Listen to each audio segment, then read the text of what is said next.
all votes count. I'm here today because of the mass amount of voter fraud and suppression that's happening in New York State. Obviously, this isn't the first time, but New York is one of the most politically corrupt states in the country. We have one of the most corrupt political processes in the country. And one of the next ones for Super Tuesday is Rhode Island. So we're here today to bring awareness, not just from what's happened in the past, like Nevada and Arizona and Iowa and to New York, but we're going to take this. It's going to happen in Pennsylvania, it's going to happen in Rhode Island, it's going to happen in Maryland. I've had dozens and dozens of friends be kicked off the ballot, and we're tired of this. So we're here today. We're gonna put a stop to this. Athena, it's my friend Athena right here. So. Hi. We're joining to fight for democracy. That's right. We are joining to fight for democracy. We're here. Can you tell us your story? My story is that my experience with outreach on the street in Brooklyn was like every car, every 4 out of 5 cars was honking for Bernie as I had my banner out. Every cab driver, people walking on the street, and I'm talking about all races. Brooklyn was for Bernie. I was there for days and days and days and days and days. Weeks. Yeah, weeks. Weeks and weeks. But the days leading up, yeah. More and more people knew about him. You know, there was more and more buzz on the street. But black people were like, oh, Spike Lee, and suddenly he had the black vote. Like between Spike Lee and all the other people, and the fact that Bernie was from Brooklyn, and the fact that he marched with MLK, like as people learned about this, they were on Bernie's side. And then we find out that 130,000 plus in Brooklyn alone. Yeah. We're not able to vote, and this is also people are not aware. We're not aware. Last fall, that it was a closed primary, that you could not vote unless you were a Democrat. And, you know, at that point in October, a lot of people didn't know who Bernie Sanders was. So many of my friends were doing voter registration.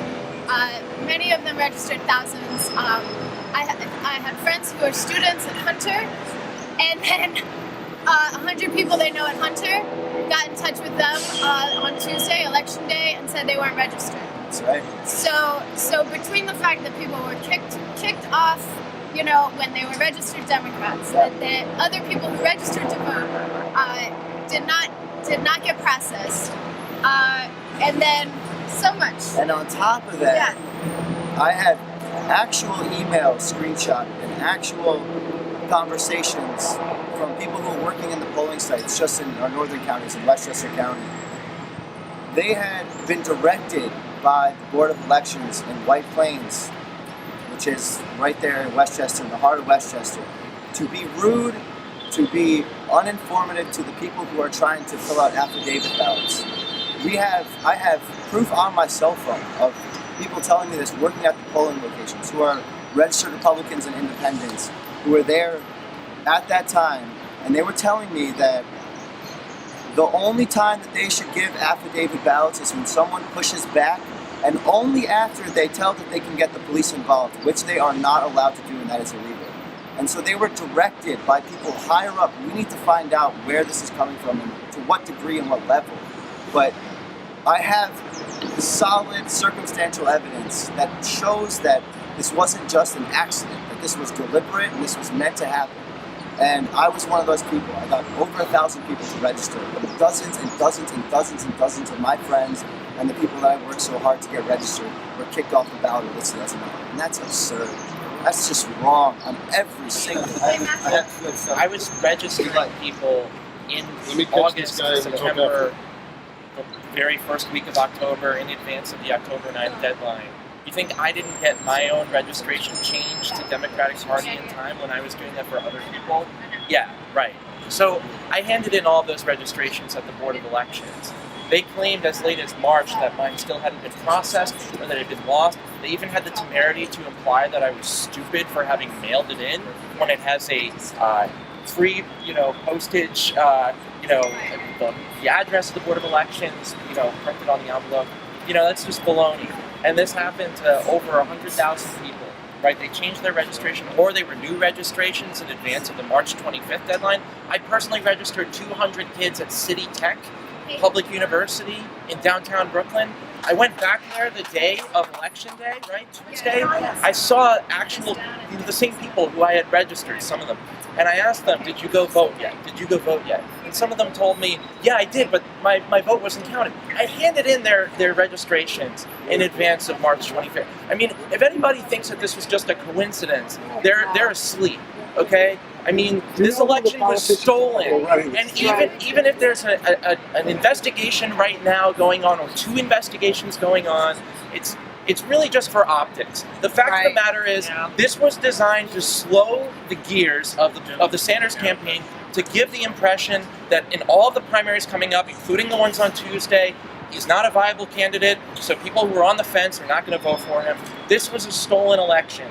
We can't let this happen. We can't let Hillary Clinton supporters claim that we need to, quote-unquote, unite the party around Donald Trump, who's supposedly a fascist. Ironically, they're resorting to what are really, in effect, creeping fascist tactics. Yeah. This is not democracy. This isn't even close to democracy. This is the lowest bar of how you define a democracy, is you cast a vote.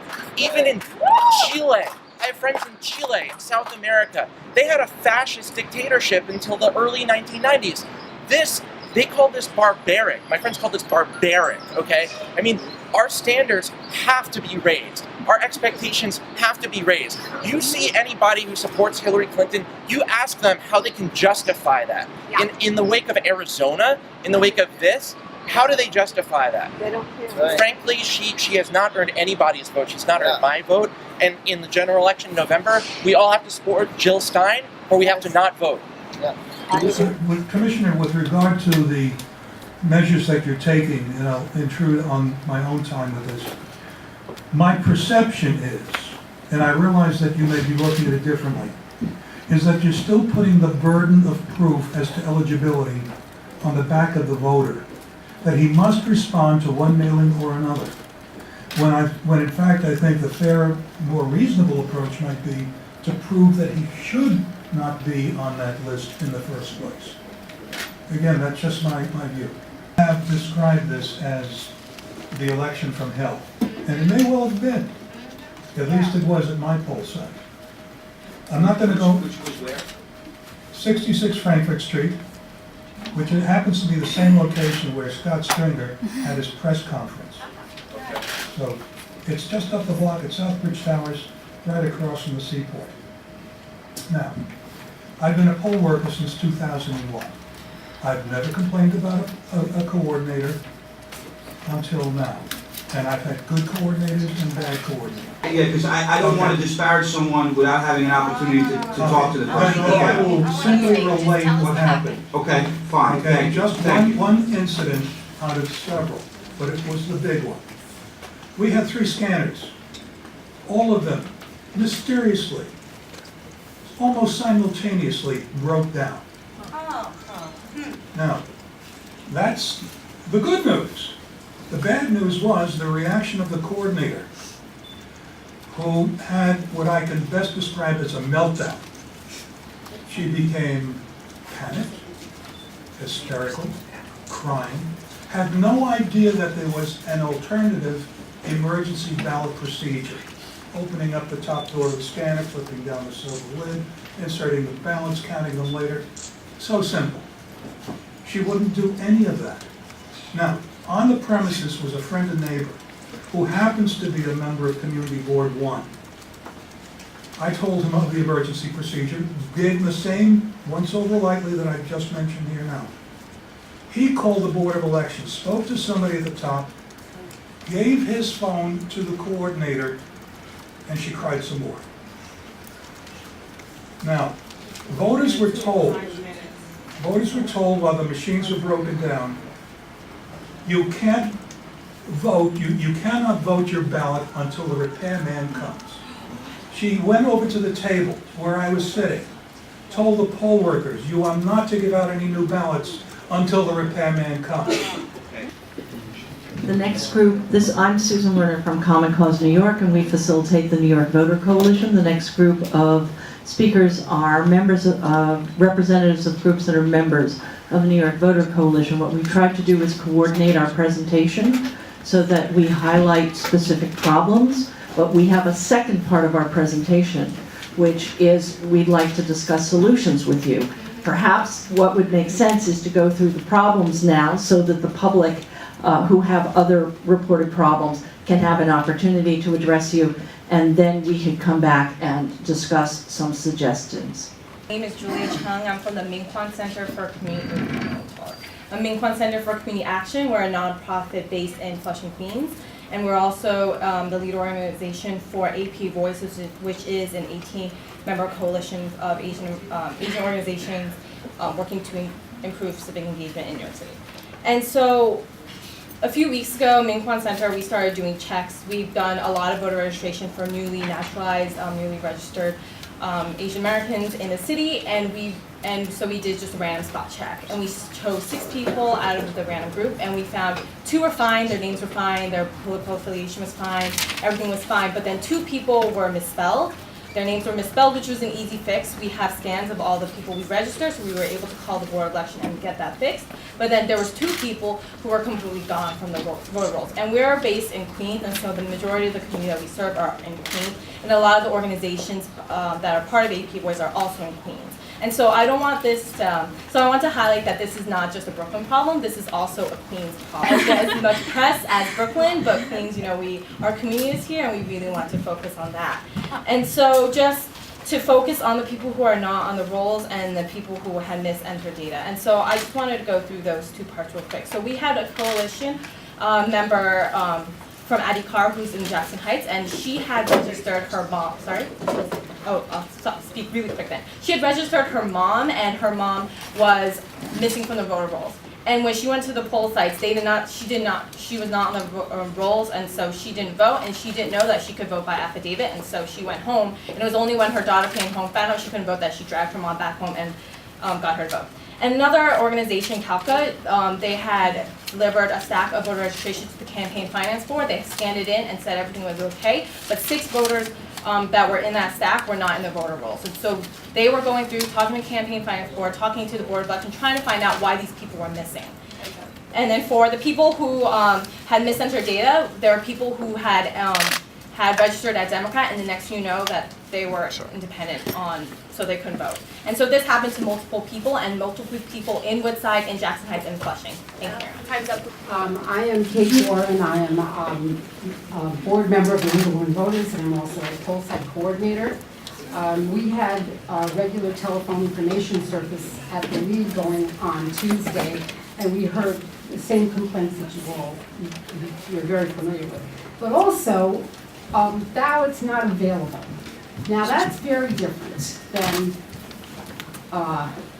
voting on an affidavit ballot, and I really we feel very confident, at least I can speak for the League, we feel very confident that you're going to do the right thing by all those affidavit voters and not deny anyone who's entitled to a vote.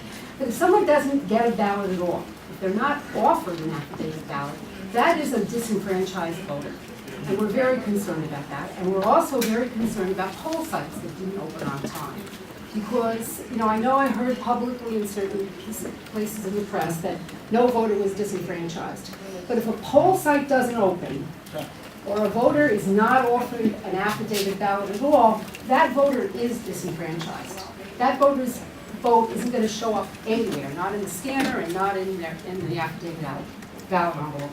And we're very, very concerned about that, and I hope that it's something that will be addressed going forward. And wearing my coordinator hat, I can tell you that a lot of this is poorly trained poll workers. And it's very distressing, and it's something I've been saying publicly for years and years and years. And, just this gentleman's anecdote doesn't surprise me. It's very stressful. And I hope that whatever examinations you do and whatever whatever remedies you come up with, if you have a really robust attempt, and not just an attempt, a really robust system for recruiting people and training them so they know what to do. And Larry Daniel Favors, General Counsel for the Center for Law and Social Justice at Medgar Evers College. CLSJ is a racial and social justice advocacy law center, and we are pleased to be a part of this coalition. Over the course of Tuesday's presidential primary election, we received complaint after complaint regarding voters' inability to vote, poll sites closing, opening late, and dozens of people being turned away as not being registered even though they were. New York City has been here before, and we have been actively engaged over the course of our history in helping to assist in the modernization of the voting process. And we are quite frankly sorry to see some of the regression that has taken place that has limited the ability for many New Yorkers to vote. Most specifically in relation to the purging that has happened. And quite frankly, voting purges are the most effective form of voter disenfranchisement. They're better than butterfly ballots. They're more effective than illegible ballots, even because to simply remove a voter from the poll is quite frankly the most effective way of ensuring their voice is not heard. So we would demand that those who have been removed would be replaced, and in acknowledgement of the comments made earlier, wholesale poll cleanup is not quite the same as disenfranchisement and the removal of voters from the polls in a broad-reaching process that seems to be really at the root of a number of the issues that we've heard today.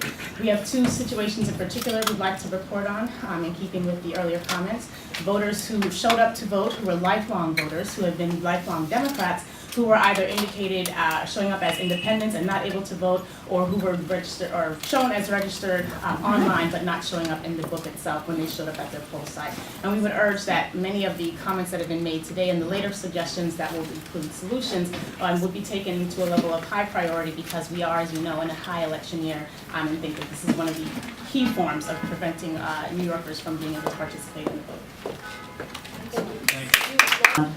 Some of what we got back really indicates the lack of communication and the degree of alarm which voters feel, because this is somebody from Queens.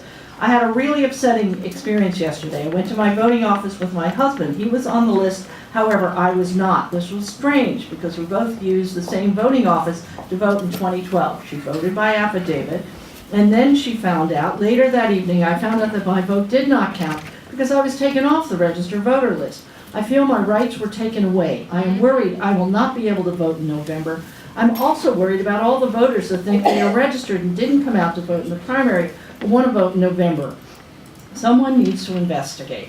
We have a voter from Queens who is a 50-year resident of Jamaica. She last voted, she's lived at the same address for more than 50 years. She has not changed her party registration. She last voted in 2015. Yesterday, when I attempted to vote, I was informed my name was not on the books as a registered Democratic voter. I called the Queens Board of Elections, spoke to the registration supervisor, who informed me I was not listed as having voted in the last 50 years, and that there was no record of my registration under my Social Security number. So the procedure, Executive Director Ryan, that you outlined of going back through the records and being sure that this person was not denied her franchise probably is not going to work, because if the records don't show her 50-year voting history and she has no standing to actually be part of the process, then her affidavit may very well not count.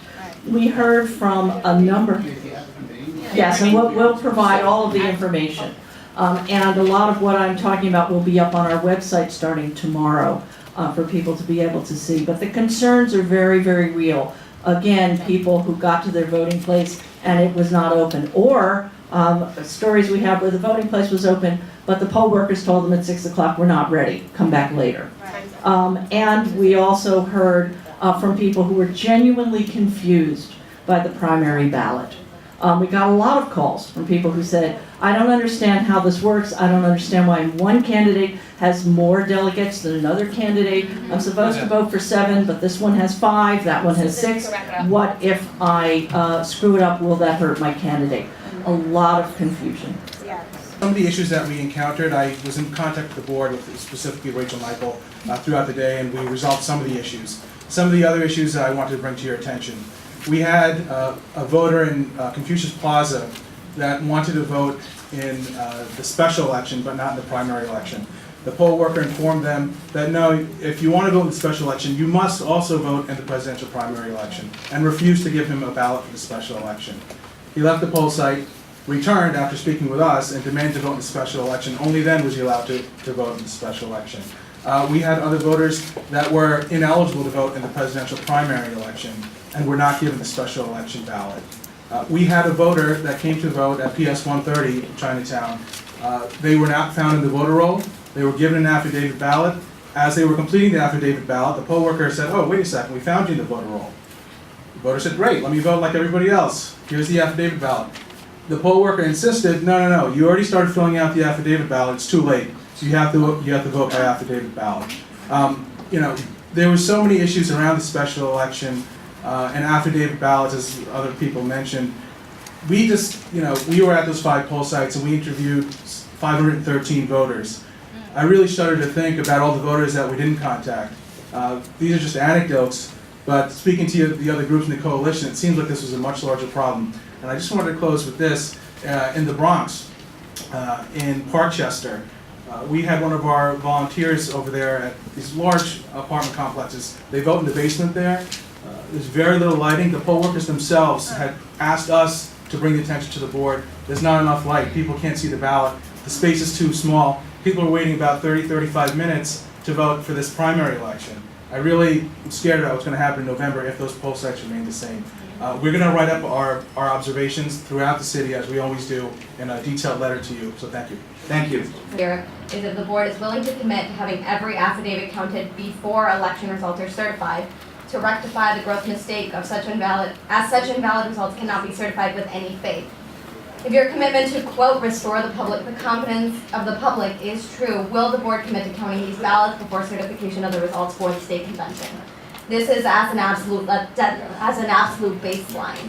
Will the board commit to having every affidavit counted and verified? Some of those Verified, to have every voter verified, and those that are verified to have those ballots counted before the May 5th deadline. Mr. Ryan just said that. Right, the painstaking explanation that we went through was to try to make that clear.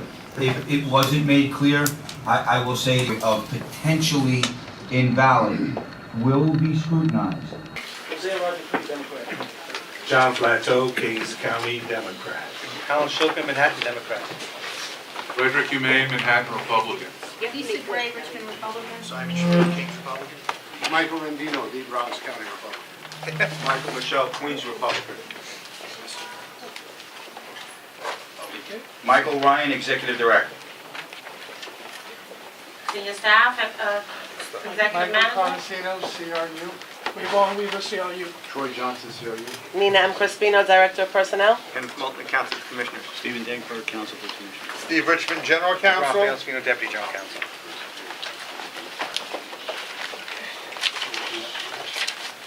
The meeting of the Board of Canvassers of the City of New York regarding the certification of the results of the April 19, 2016 presidential primary.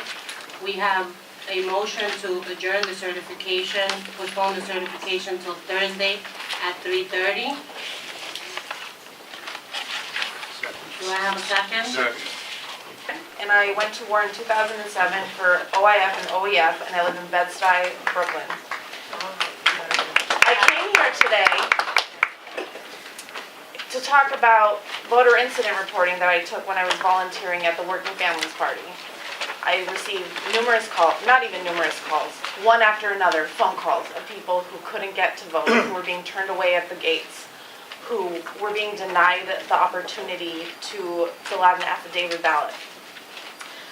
But today, when I see a board like sitting back, apathetic, laughing at people, laughing at the general public, denying a motion to adjourn the certification of the primary when clearly there's a problem. We're here to serve the people. We, the people, demand a resolution to the problem. Over 100,000 voters were just deregistered, and Scott Stringer and de Blasio came out conceding the fact that they were behind because, we just never got around to it. Well, just get around to doing a revote. Get around to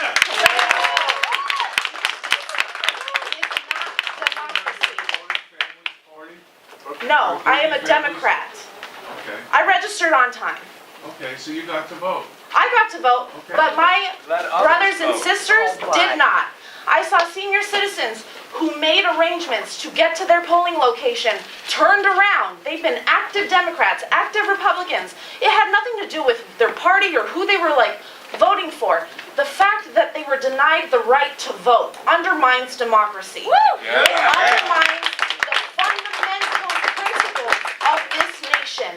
I didn't go to war, and I didn't go to war with my friends, many of whom didn't come back just to get this thrown away. I and my brothers and sisters are entitled the right to vote. And before I pop off, because I'm already there, we deserve that respect. And for the first docket of order, for you guys to just deny a motion to adjourn the certification without having heard anybody's voices first. Yeah, that's right. Is unpalatable to me. All the affidavit ballots are counted, and we have an accurate number, which is why we have adjourned the certification. Stop lying. I'll stand with the objectors. This is a shameful event in New York City history. Shameful. I'm very concerned about the New York City primary, and what this represents is an assault on democracy. Yes. These are the 5 boroughs: Staten Island results, Manhattan results, Bronx, Brooklyn, Queens. All of these votes are placed in a black box. This black box is an unaccountable, untestable, privately run software from the 2 companies that you have hired to count our votes. So when the votes come out of this black box, they do not reflect the New York City or the national votes. In 22 primaries, the votes have shifted in 20 of them. The exit polling data in New York State shifted 12%. A shift of 2% is fraud, according to the U.S. State Department. So that's what we've seen across the country.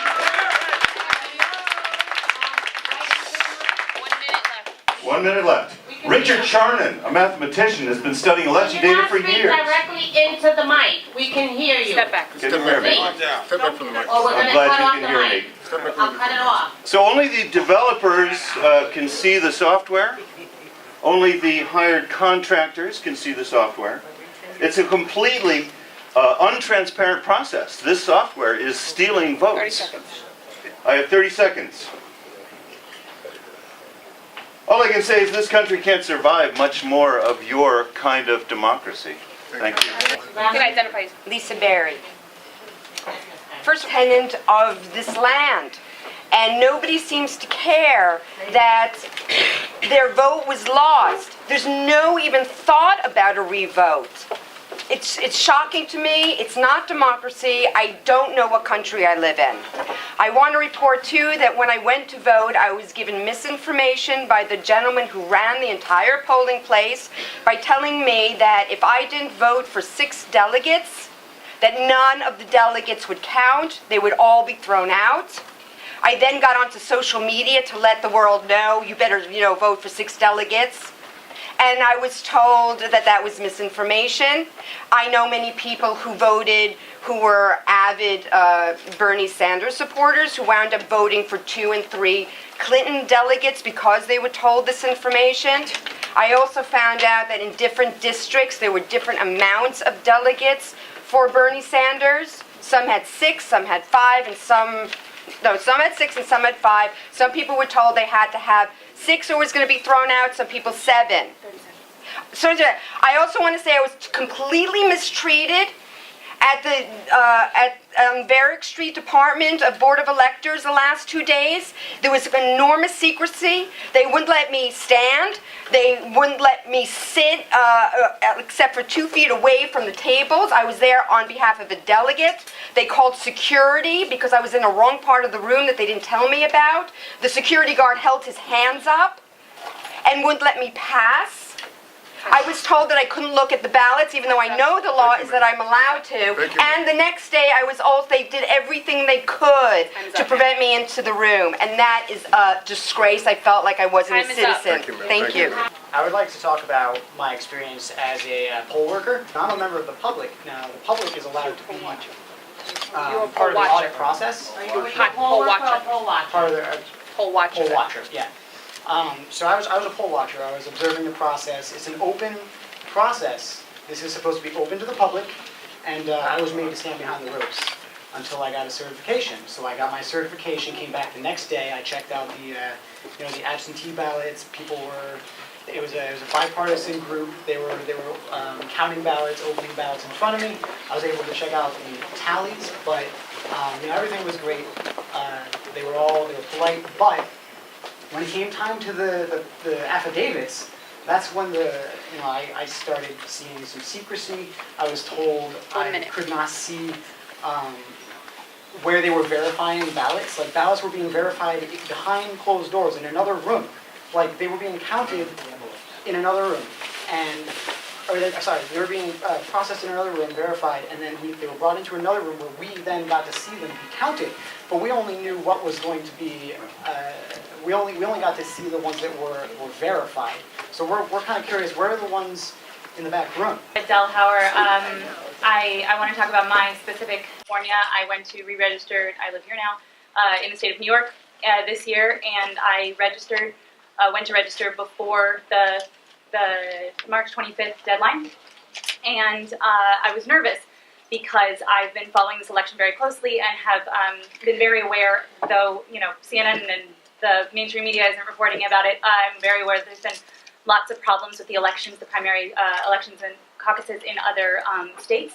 And specifically, right after the Arizona primary, I was trying to register to vote here. So I was nervous and brought a friend with me to witness my registering, which sounds ridiculous, but I felt the need to. And then, funny enough, after I registered, I had him look at it. He was a registered Democrat who had been registered here for several years, and he, as long as he was there, said, I'll get a printout of my registration to confirm mine, because the Bernie Sanders campaign was notifying people that they were being turned away at the polls and being told they needed proof of their registration, which is ridiculous. But so he got his proof of his registration. I turned in my registration at the Board of Elections. I was then notified the week of the deadline that by the Bernie Sanders campaign that I was not registered. So I called the Board of Elections and I asked what was up. They told me, number one, that if I had done it online or via mail, sometimes those don't go through. That's unacceptable. That's completely unacceptable. But I did register in person, and after 3 days of them telling me, call back tomorrow, talk to this person doesn't exist. No one would have told you to call back and talk to that person. Finally, someone said, you might want to come down and re-register. I went down the final day and re-registered, and they said, as far as we're concerned, you never came in here, you never registered to vote. I did, but thank God Bernie Sanders campaign let me know, and I re-registered. My friend who came with me and had his proof there that he was had been a registered voter, he was denied his right to vote and had to vote affidavit. This is ridiculous. And thousands of other people have the same kind of Speak, but I am here. I helped bring all of these people, and thank you so much for being here today, everybody. I spoke last week, and I'm just going to reiterate a couple things. We are freaking furious. Last week I said thank you so much, and I'm sorry, but I got to take that back. I do not thank anybody here in this room at all. We need to stop the certification from happening. It's in 2 days, and that is our ¡1 demand. We need the certification to be stopped. Hundreds of thousands of voters had their registration deleted. Thousands had their party switched. Thousands were turned away. 100,000 voters were forced to vote on affidavit and provisional ballots which were not counted. This is unacceptable. That's hundreds of thousands of people who couldn't vote, and that's 100,000 people who voted on ballots that weren't even counted. Unacceptable. This is not democracy. We want to stop the certification. We want an independent investigation. Election fraud! Election fraud! Stop this petty investigation! Election fraud! Election fraud! Stop the certification! Election fraud! Election fraud! Independent investigation! And counting the valid affidavit ballot process. You don't just count 100,000 ballots by waving a magic wand. It's not an add water and stir process.